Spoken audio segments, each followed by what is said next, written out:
Hi, and welcome to Storytime. My name is Miss Bev, and today we're going to read another Blue Hen Award nomination picture book. We will be reading a different book each week. Last week we read Tyrannosaurus Rex versus Edna the Very First Chicken. Any child ages 11 and under may vote after reading or listening to all 5 books. For more details about the Blue Hen Awards, please go to the Blue Hen LibGuide link in the description. Today's book is Giraffe Problems by Jory John, illustrated by Lane Smith, and read by Miss Cat and Miss Jillian. Giraffe Problems by Jory John, illustrated by Lane Smith. I feel bad about my neck. I do. I can't help it. It's too long, too bendy, too narrow, too dopey, too patterned, too stretchy, too high, too lofty, too necky. Yes, my neck is too necky. Everybody stares at it. This guy, that guy, him, her, them, whatever that is, her again. Yep, I feel bad about my neck. I've tried dressing it up. I've added a scarf, 2 scarves, a bundle of scarves, a mountain of scarves. I've tried bow ties and regular ties and both. I've tried hiding it away. I've used shrubs. I've hung out in ditches. I've stood behind trees. I've spent time in the river. Other animals have necks that just work. Take a gander at this zebra's neck. Stripes always look good. So classic. Quit staring at me. Or gaze upon this elephant's neck.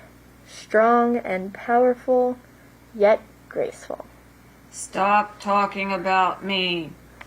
Or glimpse this lion, whose neck is adorned with a glorious mane of flowing locks. What a sight! How inspiring! Why can't I have a neck like that? Are you always this loud? My mom always said I should be proud of my neck. She said other animals would love to have a neck like this. Yeah, right. No offense, Mom, but nobody wants this neck. It's a neck only a mother could love. It all makes me want to hide until the sun sets. Sheesh. Good evening. I've been admiring your neck from afar. Oh, how I wish my neck looked like yours. I'd get so much done in a day. Goodness, I can only imagine all the reaching and grabbing and looking around I'd do. I'd accomplish many of my goals for sure. Meanwhile, I'm saddled with this little excuse for a neck. Here, watch me try to stretch it out. Ugh. See? That's about as far as it goes. Pathetic, right?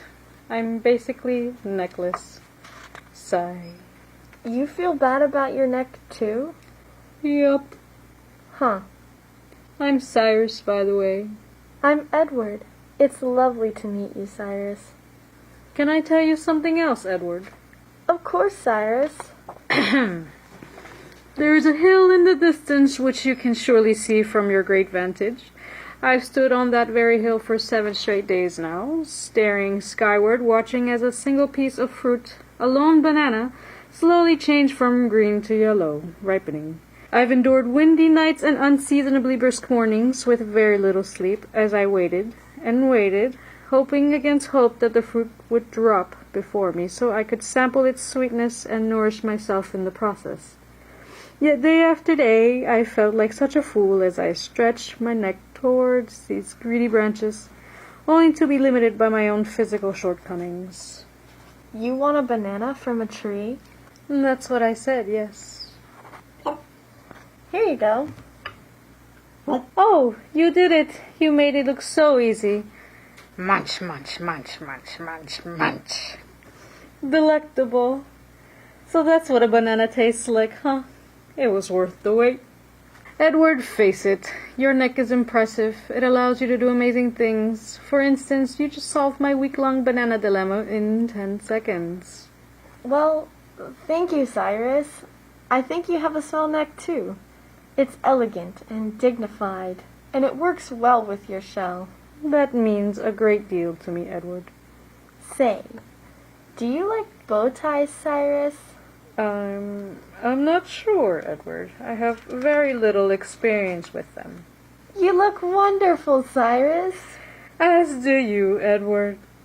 I feel good about our necks, Edward. Thank you, Cyrus. For once, so do I. Yes, for once, so do I. The end. Well, that worked out great. Not only did Edward and Cyrus feel better about their necks, they are now great friends. Let's sing this song called Will You Be a Friend of Mine? Are you ready? Let's go. Will you be a friend of mine, a friend of mine, a friend of mine? Will you be a friend of mine and jump around with me? Let's jump. Will you be a friend of mine, a friend of mine, a friend of mine? Will you be a friend of mine and clap around with me? Let's clap. Will you be a friend of mine, a friend of mine, a friend of mine? Will you be a friend of mine and wiggle around with me? Wiggle, wiggle, wiggle. Wiggle. Will you be a friend of mine, a friend of mine, a friend of mine? Will you be a friend of mine and march around with me? March, march, march. March around. Good job. That was fun. Giraffes are so tall that they don't need to stretch. But we do, don't we? Miss Cat's now going to show us some yoga stretches for us to do. Come along.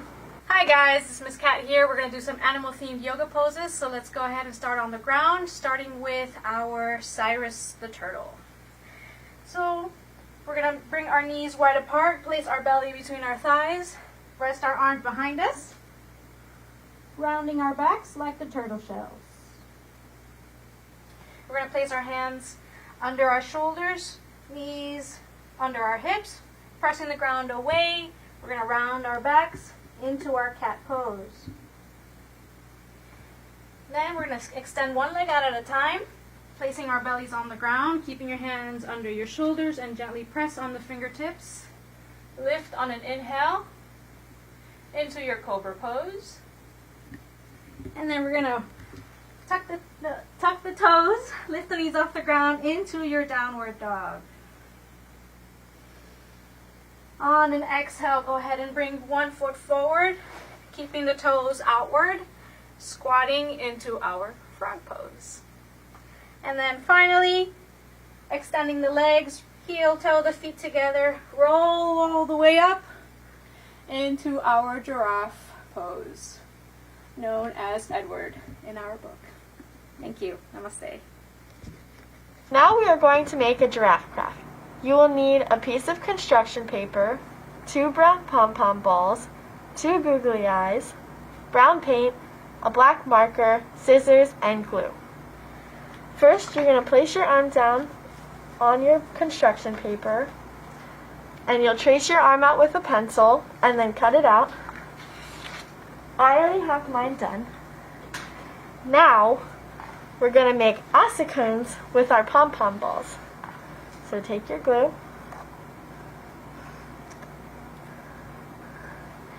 and put a dot here and a dot here,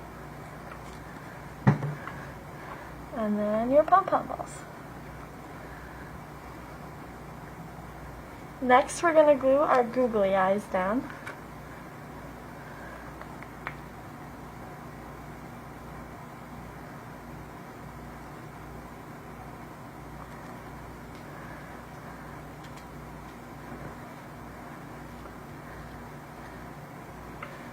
And add a silly face.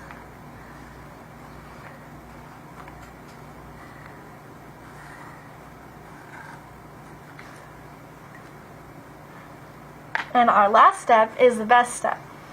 We're going to take our brown paint and our pointer finger and dip it in, and then create spots all over our own Edward. And now you have your giraffe craft. I hope you had fun with giraffes today. We would love to hear from you. Post a picture or leave us a comment on Instagram at MTLibrary121 or on Facebook at Milton Public Library, Milton, Delaware. You can use the hashtag MiltonPLDEST. Join us next week for our third Blue Hen book called My Poppy Has a Motorcycle. Goodbye! Oh, it's time to say goodbye to our friends. Oh, it's time to say goodbye to our friends. Oh, it's time to say goodbye, make us smile and wink an eye. Oh, it's time to say goodbye to our friends. Oh, it's time to say goodbye to our friends. Adios! Es hora de decir adiós, mis amigos. Adios! Oh, it's time to say goodbye, make us smile, wink an eye. Es hora de decir adiós, mis amigos. Adios!